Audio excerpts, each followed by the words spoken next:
A las 04:37 de la madrugada, en una calle sin nombre del barrio residencial de Benizanó, a las afueras de Valencia, un golpe seco en una puerta metálica interrumpió el silencio. El sonido no se repitió, pero fue tan preciso, tan deliberado, que no dejó espacio a la confusión. No era un ruido fortuito, ni el viento golpeando un objeto mal asegurado. Era una llamada, un aviso, o quizás un mensaje. Marcos Varela, 56 años, técnico en telecomunicaciones jubilado, ya estaba despierto. No dormía bien desde hace años, no por insomnio, sino por costumbre. Su cuerpo nunca abandonó del todo la tensión de los años en servicio. Había trabajado para la inteligencia militar durante 2 décadas, antes de terminar sus días laborales instalando sistemas de videovigilancia para empresas pequeñas. Vivía solo en un chalet modesto, donde el césped se mantenía recto por pura disciplina personal. Cuando escuchó el golpe, no reaccionó de inmediato. Se quedó quieto, mirando el reloj digital de su mesilla. Se levantó, caminó descalzo hasta la ventana del salón y observó. Frente al número 21, en la acera opuesta, había un hombre inmóvil con una capucha puesta y las manos dentro de los bolsillos. No hacía nada, no tocaba timbres, solo miraba hacia la casa de los Esteve, una familia de aspecto normal, matrimonio joven, 2 hijos pequeños, perro de jardín. Marcos no reconoció al hombre, pero le llamó la atención un detalle: la posición del cuerpo. Estaba recto, ligeramente en tensión, como alguien que espera una orden. Eso no se aprende viendo películas. Esa postura solo la tiene quien ha entrenado para parecer invisible sin dejar de ser una amenaza. No era un ladrón común ni un curioso. Era alguien con control. Y eso lo preocupó. El hombre permaneció allí cerca de 5 minutos. Luego se giró y se alejó por la acera sin prisa. Ni una sola cámara lo captó. Marcos lo comprobó más tarde. Las grabaciones del sistema comunitario mostraban una interrupción de exactamente 17 minutos, justo durante la aparición de ese visitante. Ni un segundo más, ni uno menos. La primera lección que le vino a la cabeza fue clara. Cuando alguien borra su presencia con esa precisión, es porque no quiere ser olvidado, sino temido. Al día siguiente, a las 8:15, la policía acordonó el mismo número 21. Ramón Esteve, 38 años, médico de urgencias del Hospital Clínico, no se había presentado a su guardia nocturna.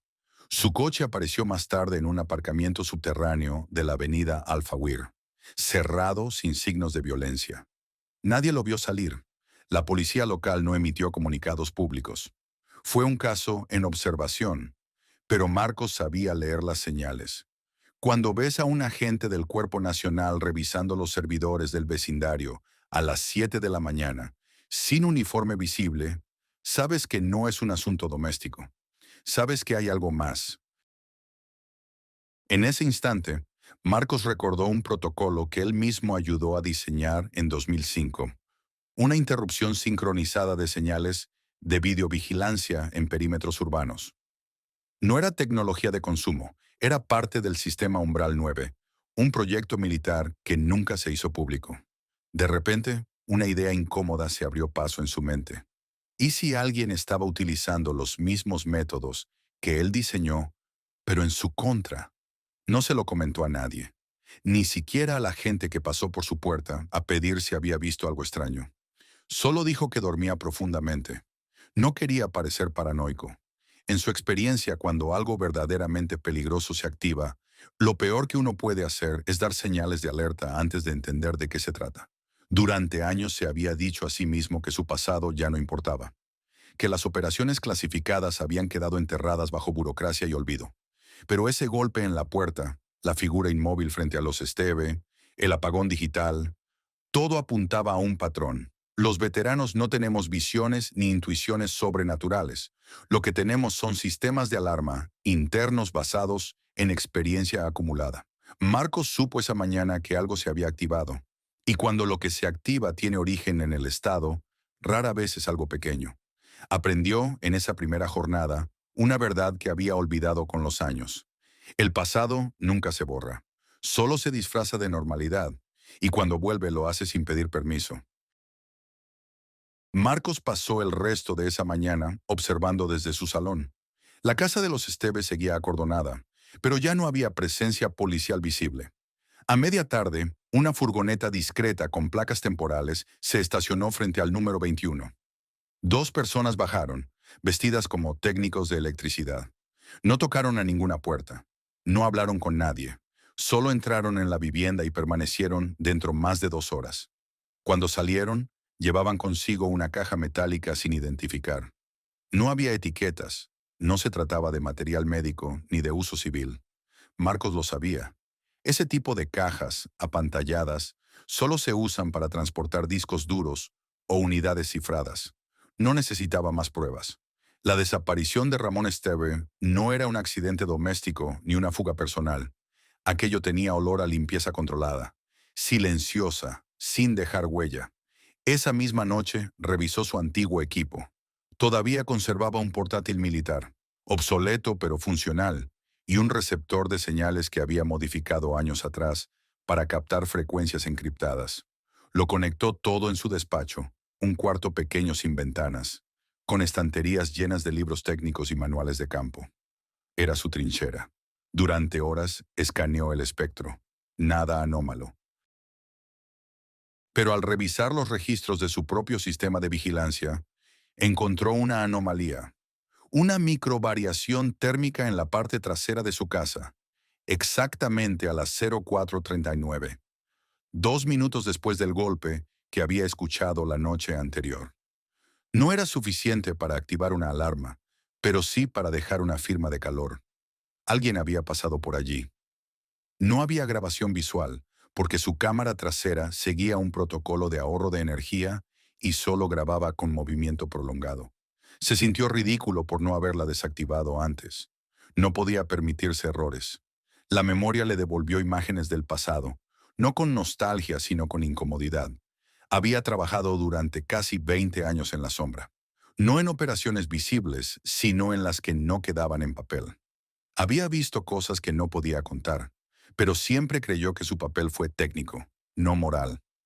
Ahora esa distinción empezaba a tambalearse. Una parte de él quería pensar que todo era coincidencia, que su mente entrenada estaba sobreanalizando. Pero otra parte, más visceral, le recordaba que los patrones existen por algo.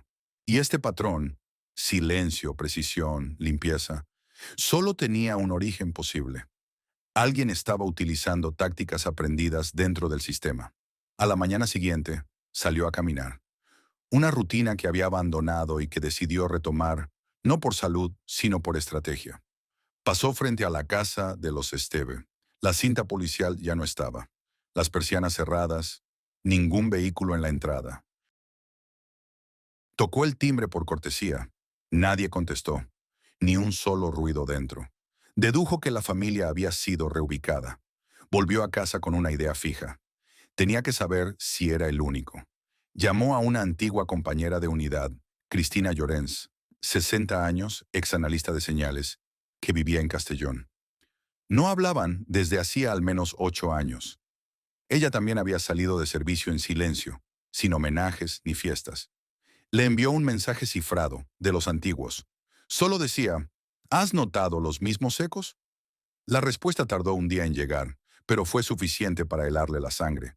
Cristina escribió, no es un eco, es un retorno. En ese momento todo cambió. Marcos comprendió que la desaparición de Ramón Esteve no era un hecho aislado.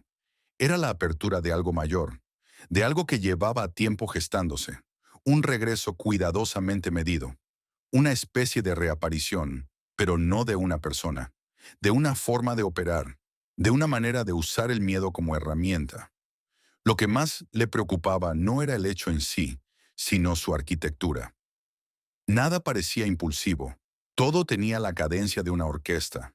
El golpe, el apagón, el borrado de archivos, la caja metálica, la respuesta de Cristina. Cada detalle encajaba como una pieza antigua que vuelve a girar con precisión después de años de estar inmóvil. Marcos se sintió fuera de tiempo, como si el mundo hubiera dado un giro y lo hubiese atrapado en la repetición de una historia que creía superada. No sentía miedo, tampoco nostalgia. Solo una creciente sensación de responsabilidad, Había ayudado a construir ese lenguaje de operaciones silenciosas. Y ahora alguien lo estaba utilizando como una lengua muerta que resucita para escribir una nueva amenaza. Esa noche, mientras cerraba las persianas, pensó en algo que no se atrevió a escribir ni a decir en voz alta. Si aquello era realmente un retorno, entonces nada de lo que recordaba había terminado. Solo se había puesto en pausa. Cristina Llorens, 60 años, ex analista de señales, vivía en un piso discreto del barrio Rafalafena en Castellón. Había dejado su puesto en la Dirección de Ciberdefensa en 2011 tras una baja por agotamiento. Desde entonces vivía retirada, dedicada a clases de ajedrez en un centro cultural y a cuidar un huerto urbano que ella misma impulsó. Pero Marcos sabía que si alguien aún entendía los patrones invisibles, era ella. Cuando él la contactó, no esperaba entusiasmo. Su generación no acostumbraba a hablar del pasado, pero su respuesta fue clara, seca y contundente. No es un eco, es un retorno. Eso implicaba algo más profundo que una coincidencia. Implicaba que algo o alguien estaba reactivando elementos antiguos con una intención clara. Acordaron verse sin dejar rastro digital, ni mensajes abiertos, ni llamadas. Solo un lugar y una hora. Jueves 18:30, banco de piedra frente al Museo de Bellas Artes de Castellón. Marcos llegó 20 minutos antes, recorriendo el perímetro 2 veces. Nadie lo seguía, o al menos nadie visible. Cristina apareció puntual. No llevaban papeles ni móviles, solo una libreta pequeña, donde ella había anotado secuencias de señales captadas en frecuencias obsoletas. Algunas coincidían con los protocolos de testeo usados por Umbral 9, un sistema que oficialmente jamás se había activado en territorio nacional. Lo más inquietante era la fecha de los registros, todos concentrados en las últimas 2 semanas. Ella no buscaba teorías, solo hechos. Le mostró a Marcos un gráfico en el que 3 eventos ocurrían en sincronía. La desaparición de Ramón Esteve en Valencia, un fallo de red inexplicado en un hospital militar de Zaragoza y un intento de acceso remoto a una base de datos de archivo en Rota. Nadie lo había vinculado, pero Cristina sí. Marcos entendió lo que eso significaba. Alguien estaba conectando puntos dormidos. Alguien con acceso a códigos antiguos y con la paciencia suficiente para operar sin precipitarse. Recordó una frase que le dijo una vez un superior en Afganistán. No hay fantasmas, solo errores que vuelven disfrazados. Aquella tarde, esa frase se volvió real. Al regresar a Valencia, lo hizo en un tren regional, sin usar tarjetas. Pagó en efectivo, cambió de asiento 3 veces y anotó los rostros de quienes lo rodeaban. No vio nada extraño, pero el hábito de la vigilancia regresó sin pedir permiso. Esa noche en su casa hizo algo que no había hecho en años. Desconectó todos los dispositivos inteligentes, apagó la conexión de red y volvió a usar su receptor analógico. La rutina parecía absurda. Un hombre solo en su despacho, escuchando estática. Pero para él era como afinar el oído en una conversación que otros ya no sabían escuchar. A las 02:43, captó una señal corta, repetitiva, con una cadencia irregular. Usó un algoritmo viejo para interpretarla. El resultado fue una secuencia de letras. C9, RM, N1. No tenía sentido inmediato, pero la nomenclatura le resultaba familiar. En el sistema de clasificación interna de Umbral 9, las letras C9 referían a contextos no autorizados y N32 era un código asociado a registros anulados por motivos éticos. Eso lo paralizó, porque él mismo había firmado la orden de anulación de ese código en 2006, después de un incidente interno nunca publicado. Si ahora esa secuencia volvía a circular, no podía ser casualidad. Alguien quería que él supiera que lo estaban activando. No eliminando, no acusando, activando. Marcos se levantó, fue a la cocina, preparó café y miró por la ventana. Todo estaba en silencio, el tipo de calma que en su experiencia precedía a los giros. En ese momento recordó algo que había enterrado durante años.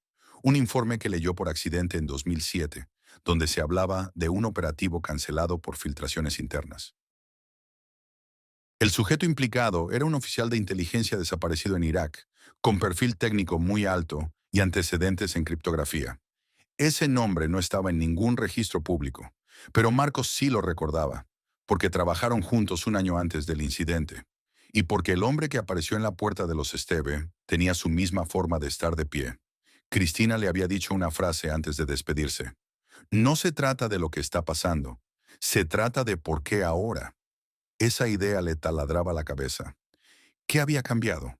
¿Por qué activar una vieja secuencia dormida casi 20 años después? No tenía todas las respuestas, pero una conclusión sí. Si alguien con los conocimientos suficientes estaba moviendo esas piezas, no lo hacía para llamar la atención, lo hacía para generar una fractura, un corte controlado entre el pasado clasificado y el presente civil. Y eso, en su experiencia, siempre acababa mal. Esa noche, por primera vez en mucho tiempo, Marcos no pudo dormir. No por miedo, sino porque entendió que ya no estaba observando una anomalía. Estaba dentro de ella. La mañana siguiente fue más fría de lo habitual para esa época del año. Marcos caminó hasta una pequeña cafetería cerca del mercado central, donde solía pasar desapercibido. Pidió un café solo, sin azúcar, y se sentó al fondo, donde la señal del móvil era débil y las conversaciones quedaban lejos. Llevaba en el bolsillo un pequeño disco externo de 100 Cochoneri. Dentro había una copia del registro que captó la señal C9RM-N31 y un esquema que Cristina le había entregado, dibujado a mano, con puntos de impacto relacionados con umbral 9. Nada digital, nada rastreable. Mientras removía el café con lentitud, repasaba mentalmente la cronología. Año 2005, incidente en la frontera iraquí. Año 2006, cancelación de protocolo. Año 2007, desaparición del técnico con el perfil de criptografía. Años después, todo silencio. Y ahora, en pleno 2025, señales reactivadas, patrones conocidos, una figura reapareciendo sin dejar huella. Cada pieza tenía años de distancia entre sí, pero alguien estaba trazando líneas entre ellas. A las 10:22, vio pasar al otro lado del cristal una figura masculina, con chaqueta oscura. No entró, solo caminó despacio, sin girar la cabeza. Marcos no lo reconoció, pero el andar tenía un ritmo familiar.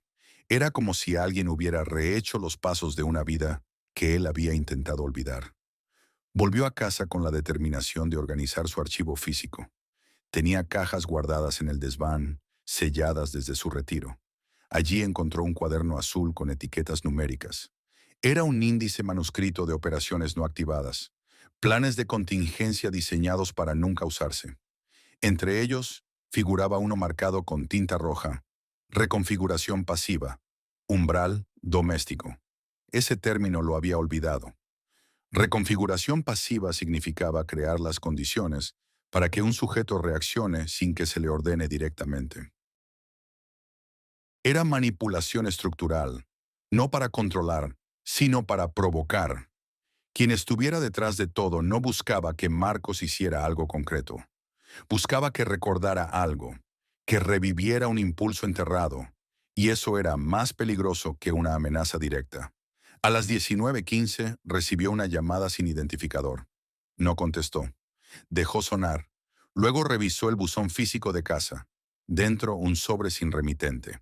Dentro una sola hoja doblada. En ella una fotografía impresa en papel antiguo. Mostraba a Marcos y al técnico desaparecido años atrás, en una operación conjunta. Ambos de uniforme. Ambos sonriendo frente a una antena de comunicaciones móvil. Esa imagen no existía en sus archivos, ni en los de defensa. No debía existir. Marcos sintió por primera vez algo más que inquietud. Sintió violación. Alguien tenía acceso a partes de su vida que ni él conservaba. Partes que creía enterradas bajo códigos, protocolos y pactos de silencio. La precisión era quirúrgica. No se trataba solo de mensajes. Era una reconstrucción de su memoria desde fuera, como si alguien le devolviera piezas específicas para guiarlo. Encendió su viejo portátil, sin conexión a la red, solo para consultar registros en local. Encontró una carpeta cifrada con el nombre Límite 4. Tardó más de una hora en acceder. Dentro, un archivo de texto con la transcripción de una reunión interna de 2006 donde se mencionaba al técnico desaparecido.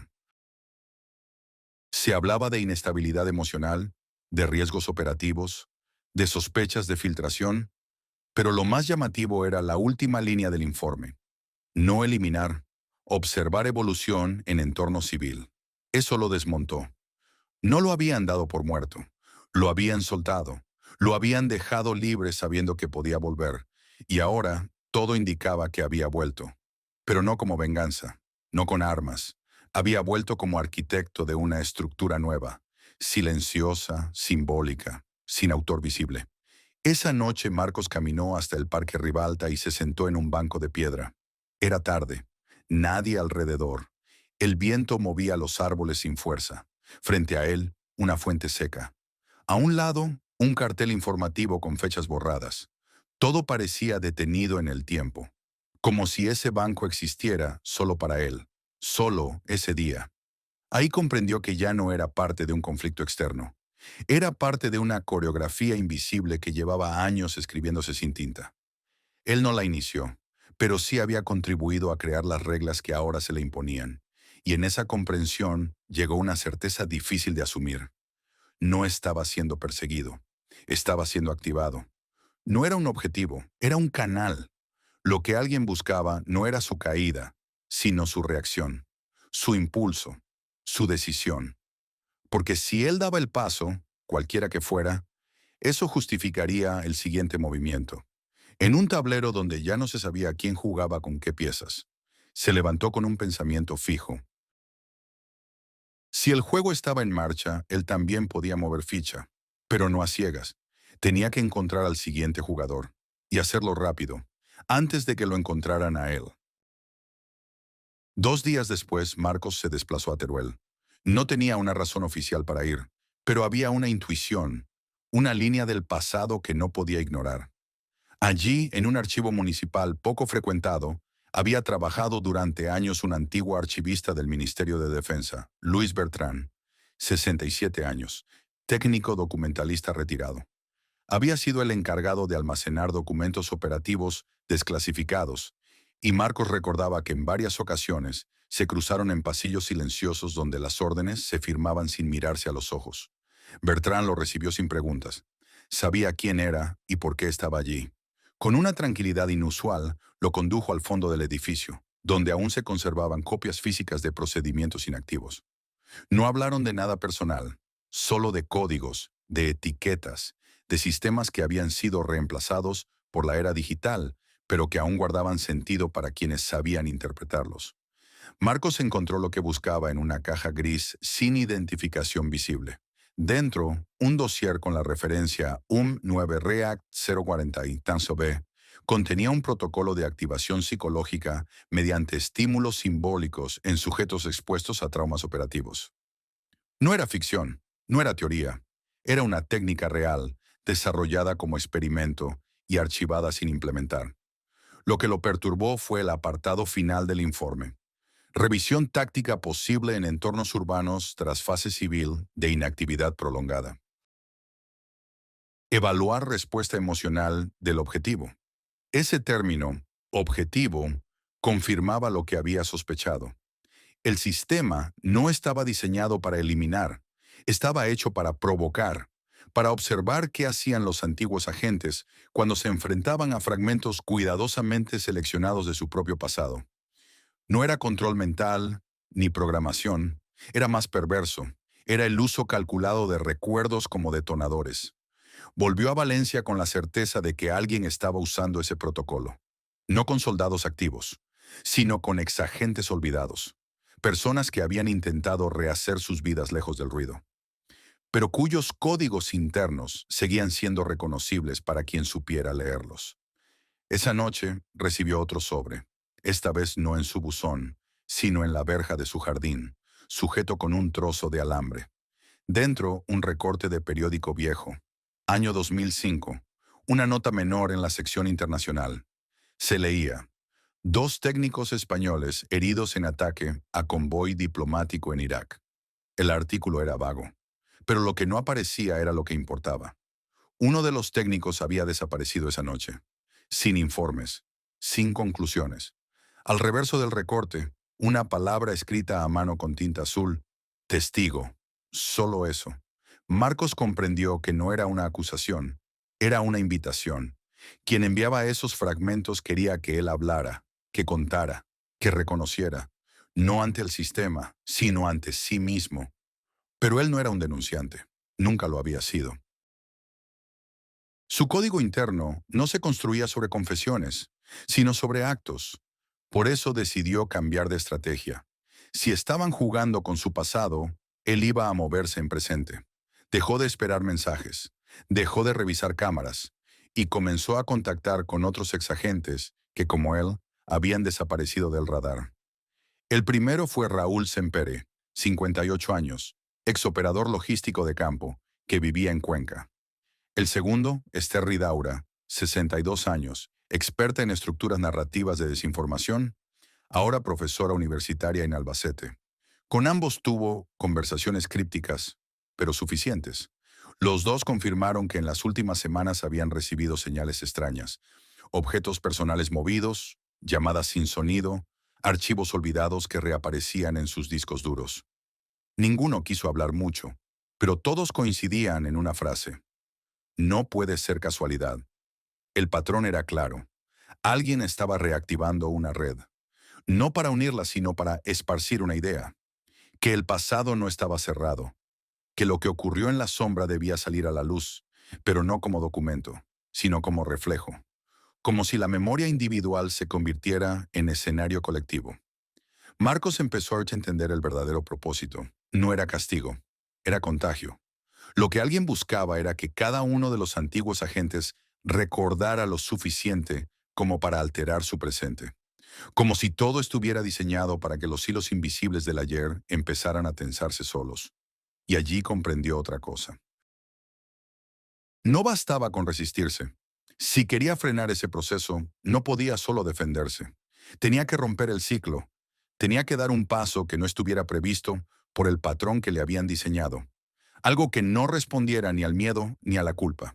Decidió hacerlo público, pero no a través de canales oficiales, ni siquiera a través de prensa.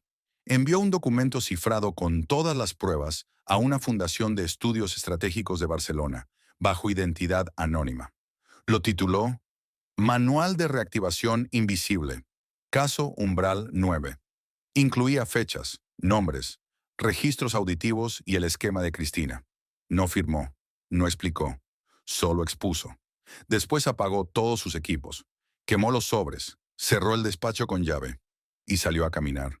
No como quien huye, sino como quien elige respirar lejos de cualquier frecuencia. Porque en su mente lo importante ya no era saber quién lo activaba, sino decidir que esa activación no dictaría sus pasos. Durante los días siguientes, Marcos Varela mantuvo una rutina cuidadosamente diseñada para parecer desprovista de propósito. Caminaba por las mismas calles, visitaba la misma panadería, leía el periódico en los mismos bancos, pero cada uno de sus movimientos tenía un sentido oculto. Observar las variaciones, estudiar los rostros, detectar las repeticiones, porque si lo estaban siguiendo, lo harían en los márgenes, no en el centro. Y si lo estaban esperando, sería en los detalles, no en los hechos. Lo que más le llamó la atención no fue lo que cambió, sino lo que permanecía idéntico. 3 días consecutivos, la misma furgoneta blanca, con una pequeña abolladura en la puerta trasera, aparcada a 2 manzanas de su casa. Cada mañana, un repartidor diferente. Cada tarde, mismo vehículo. Era una señal, una que él no podía probar, pero que tampoco podía ignorar. Aquel viernes a las 17:08, tomó una decisión que no había contemplado desde el inicio de esta secuencia. Visitar la sede del Colegio de Ingenieros Técnicos de Telecomunicación, donde aún conservaba su carnet profesional. No era una visita social. Quería revisar los accesos a la base de datos privada de la red colegiada. Tenía sospechas, y se confirmaron. Alguien había iniciado sesión con su número de colegiado hacía 5 días, desde una IP ubicada en Segorbe. Él no había estado allí, ni había dado autorización a nadie. La entrada era limitada, pero el patrón de uso dejaba claro que no fue casual. Se habían descargado documentos vinculados a proyectos de radiofrecuencia militar de los años 90. muchos de los cuales ya no tenían valor práctico. Pero eso no era lo importante. Lo importante era que entre los documentos figuraban firmas de personal técnico ya retirado, muchos de ellos fallecidos. Era una reconstrucción, un mapa de conexiones antiguas, una especie de álbum de servicio invisible. Marcos volvió a casa en metro, algo que evitaba desde su retiro. Observó a su alrededor. Nadie destacaba, nadie miraba, nadie grababa, pero la ausencia de signos también era una forma de indicio. En el vagón sintió por primera vez una calma genuina, una que no venía del control, sino de la aceptación. No podía detener lo que se había iniciado, pero sí podía cambiar el lugar que ocupaba en ese relato. Esa misma noche quemó su archivo físico, no como gesto de miedo, sino como liberación. Las cajas, las copias, los cuadernos, todo. Guardó solo una libreta pequeña, donde había anotado reflexiones personales más cercanas a la filosofía que a la inteligencia operativa. Frases sueltas, preguntas sin respuesta. Entre ellas, una que volvía con fuerza. ¿Cuánto de lo que fuimos depende de que nadie lo recuerde? El sábado amaneció con un correo inesperado. Provenía de una dirección genérica sin firma. Solo decía: has elegido bien, no necesitábamos tu silencio, solo tu movimiento. No había adjuntos, no había rastros, pero el mensaje era claro. No buscaban su desaparición, buscaban su acto, el paso no previsto. Comprendió entonces que todo el esquema no era una amenaza, sino una arquitectura de presión, que quien la había construido no actuaba solo, sino en red. Una red de antiguos actores que, tras años de inactividad, habían encontrado una forma de volver a tener sentido. No mediante la venganza ni la traición, sino mediante la activación simbólica. Replantear el pasado para reconfigurar el presente. Usar los restos de una estructura oficial para generar impacto fuera de ella. Esa misma tarde, varios medios especializados comenzaron a hablar de un documento anónimo titulado Manual de Reactivación Invisible. Nadie lo firmaba, nadie lo reclamaba, pero su impacto fue inmediato. Expertos en ciberseguridad, periodistas de investigación y colectivos de veteranos empezaron a debatir su contenido. Lo llamaron la primera filtración civil de arquitectura operativa no letal. El documento no revelaba secretos técnicos, ni violaba ninguna ley de seguridad, pero ofrecía una visión inédita sobre cómo una estructura diseñada para el control podía adaptarse al cuestionamiento. Era un manifiesto implícito sobre los límites de la obediencia, sobre el precio de callar durante demasiado tiempo. Marcos no dio declaraciones, no buscó reconocimiento. Se limitó a observar cómo el contenido se expandía, se analizaba, se criticaba. Lo importante no era su nombre, sino la semilla que había dejado, porque por primera vez en años sintió que algo útil nacía del ruido. No destrucción, no miedo, una posibilidad. Esa noche, mientras se sentaba en el porche de su casa, pensó en Cristina, en Raúl, en Esther, en todos los que habían sido tocados por ese retorno. Comprendió que el juego había cambiado. Ya no se trataba de quién estaba detrás, sino de lo que hacías tú con lo que te daban, de si te convertías en réplica o en respuesta. Marcos eligió no volver a los sistemas, no revisar señales, no perseguir sombras. Eligió plantar un árbol en su jardín. Uno pequeño, de sombra lenta, porque sabía que las verdaderas señales, las que marcan la diferencia, no siempre se emiten.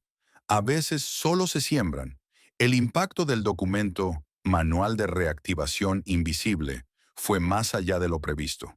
En menos de una semana, universidades, asociaciones de veteranos y foros de seguridad ciudadana lo analizaron en profundidad. Nadie sabía quién lo había redactado, pero su estilo sobrio, su estructura meticulosa y la ausencia de acusaciones directas lo convertían en una rareza. No era una denuncia, sino una invitación a reflexionar. No buscaba escándalo, buscaba conciencia. En Madrid, el Centro de Estudios Estratégicos organizó una mesa redonda no oficial. Participaron exfuncionarios, psicólogos militares, expertos en derechos digitales. La pregunta que abría el debate era simple. ¿Qué ocurre cuando las estructuras diseñadas para protegernos se activan sin control desde dentro? La mayoría coincidía en algo esencial. La memoria operativa no se borra al jubilarse, se transforma. Y si nadie acompaña ese proceso, pueden generarse ecos que revientan cuando menos se espera. Marcos Varela no asistió, tampoco intervino, pero recibió un correo cifrado de un antiguo compañero de unidad, ahora asesor en temas de defensa. El mensaje solo decía: hay movimiento en el Congreso. Están preguntando por ti, pero no oficialmente. Esa frase lo sorprendió menos de lo que imaginaba. Sabía que tarde o temprano alguien ataría cabos. No por lo que había publicado, sino por cómo lo había hecho, sin ruido, sin error. Esa misma tarde, recibió una llamada del Colegio de Ingenieros, esta vez con voz humana. Le informaban que una periodista de un medio nacional había solicitado entrevista con él. Alegaba estar trabajando en un reportaje sobre exprofesionales de seguridad en la era digital. Marcos agradeció el aviso y no devolvió la llamada. No por miedo, sino porque entendía que el ciclo se estaba cerrando y él no quería volver al centro de nada. En lugar de eso, dedicó su tiempo a recuperar una costumbre olvidada: caminar sin auriculares, escuchar los sonidos reales, distinguir el viento de los motores, observar los gestos pequeños. Entendía ahora que la información más precisa no estaba en los informes, sino en lo que no se decía, y sobre todo en cómo la gente reaccionaba cuando no era observada. Un lunes por la mañana, mientras revisaba el buzón, encontró una carta manuscrita. No tenía remitente, pero sí fecha: 9 de abril 2005. No era un error, era una carta que él mismo había escrito 20 años atrás, en uno de sus despliegues en el extranjero. La había guardado sin enviar, dirigida a un amigo que nunca volvió del frente. En ella hablaba del miedo, no al enemigo, sino a lo que ocurría cuando uno regresaba a casa. El texto decía: no me preocupa lo que vi allí, me preocupa lo que soy cuando lo olvido. Alguien la había recuperado, alguien la había leído, y ahora se la devolvía, no como amenaza, sino como recordatorio. La memoria, pensó Marcos, no se administra, se asume. El problema no era lo que recordaba, sino lo que había hecho con eso durante años. Esa misma noche, encendió por primera vez en semanas su viejo equipo, no para buscar señales, sino para grabar un mensaje, un archivo de voz, sin nombre, sin introducción. En él explicó lo que había vivido desde que escuchó aquel golpe en la ventana del vecino. Habló de los patrones, de las reactivaciones, de la fotografía imposible, pero no como hechos aislados. Los relató como una evolución, como una serie de pruebas que lo habían llevado no a un descubrimiento, sino a una decisión. El archivo duraba 14 minutos exactos. Al final cerró con una frase simple: no somos lo que callamos, somos lo que hacemos con lo que callamos. Guardó el audio en una memoria externa y lo envió a Cristina Llorens, con quien no había hablado desde su última conversación en Castellón. No esperaba respuesta, solo necesitaba que alguien lo supiera. 3 días después, llegó una carta con su firma. Decía: lo escuché todo, no estás solo, y no somos tantos, pero somos reales. Marcos sintió un alivio inesperado, no por saber que alguien más seguía activo, sino por confirmar que, al otro lado de su silencio, alguien había entendido el lenguaje. Poco después, supo que la fundación que había recibido el documento anónimo había abierto una línea de investigación pública sobre protocolos de gestión de memoria en cuerpos retirados. No se trataba de crear escándalo, sino de establecer nuevas formas de acompañamiento post-servicio. Psicólogos civiles, técnicos, incluso antiguos mandos empezaron a colaborar. Lo llamaron Iniciativa Umbral. Marcos no participó directamente, pero cada vez que pasaba por la biblioteca del barrio y veía un cartel anunciando una charla sobre estructuras invisibles del trauma profesional, sonreía por dentro, porque entendía que su gesto, aparentemente mínimo, había creado una desviación en el curso previsto. Había logrado lo que nunca se proponía un agente en activo: provocar una reacción sin necesidad de controlarla. y en eso encontró una verdad nueva. A veces no se trata de cerrar las heridas, sino de permitir que cicatricen con aire, sin cubrir, sin esconder, dejándolas visibles para quien se atreva a mirar sin bajar la vista. Pasaron los meses. Valencia se volvió más calurosa, más lenta, más cotidiana. Las conversaciones en los bares hablaban de política local, de precios del aceite, de finales de temporada. Todo parecía volver a la normalidad.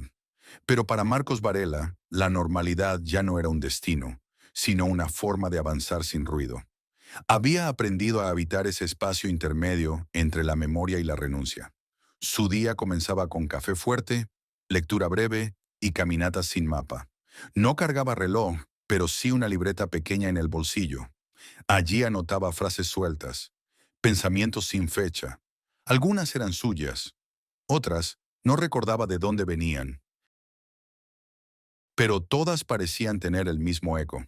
Lo que se guarda, pesa. Lo que se comparte, se transforma. Una mañana de junio, recibió una invitación anónima. Una nota manuscrita, sin firma, entregada por debajo de la puerta. Parque de cabecera, domingo, 19:00, banco junto al estanque. No había amenazas ni coordenadas cifradas, solo ese mensaje. Cualquiera lo habría ignorado. Pero Marcos ya había aprendido que lo importante no siempre venía acompañado de explicaciones. El domingo llegó con puntualidad. El parque estaba lleno de familias, niños en bicicleta, parejas de domingo. El banco junto al estanque estaba vacío. Se sentó. Esperó. A los pocos minutos alguien se acercó y se sentó a su lado. No dijo nada. No miró. Solo dejó caer algo entre ambos, un sobre marrón, cerrado con un clip metálico. Marcos no se movió. Siguió mirando al agua. El desconocido se levantó sin hablar y se perdió entre la gente. Dentro del sobre, un único objeto. Una fotografía en blanco y negro. En ella, un grupo de 6 personas en una sala de control. Rostros serios y jóvenes, concentrados. Y allí, en el centro, él mismo. A los 36 años, con uniforme, con mirada limpia. Era una imagen que nunca había visto. Al reverso, una frase escrita a mano. Lo que hiciste entonces aún importa. Lo que haces ahora también. Se quedó inmóvil por largos minutos. No por miedo, tampoco por nostalgia, sino por algo más profundo. La conciencia de que alguien, en algún lugar, había querido que recordara quién fue sin reproche, sin castigo, sin revancha, solo con una intención, que no olvidara su valor. Esa noche no encendió ningún equipo, no revisó cámaras, no escribió informes. Simplemente encendió una vela en la mesa del salón, se sirvió una copa de vino y colocó la fotografía sobre un pequeño atril de madera. Era su forma de decir, estoy aquí, completo. No perfecto, no limpio, pero presente. Al día siguiente recibió una carta más, esta vez sellada oficialmente. Provenía del Parlamento Autonómico. Le informaban que, tras las repercusiones del documento anónimo y la presión civil, se había aprobado por unanimidad la creación de un programa de apoyo integral a profesionales de inteligencia retirados. Se llamaría Programa Rastro. Incluiría asesoramiento psicológico, preservación ética de archivos y acompañamiento en la transición civil. Su nombre no aparecía en ninguna parte. Pero él sabía. Salió al jardín, se sentó junto al árbol joven que había plantado meses atrás y escribió en su libreta. No hay huellas en la tierra blanda, pero el árbol sí sabe quién lo sembró. Y justo cuando el sol caía y el cielo adquiría ese tono naranja que parece mentira, un niño que pasaba en bicicleta se detuvo frente a su reja.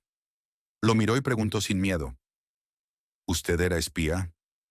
Marcos sonrió.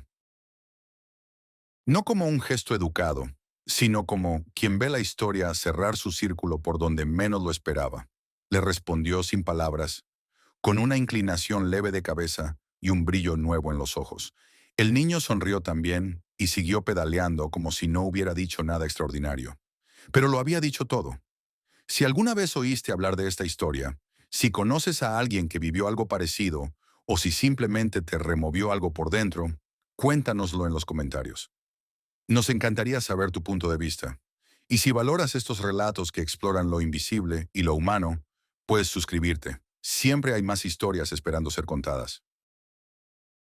This is an artistic and fictional creation intended for both entertainment and educational purposes. Any resemblance to actual people or events is purely coincidental. Some scenes and dialogues in the video are part of a dramatized performance and incorporate elements of grotesque, satire, and exaggeration. The creator stands against discrimination, violence, and hatred. This channel fully complies with YouTube's policies and does not infringe upon copyright laws.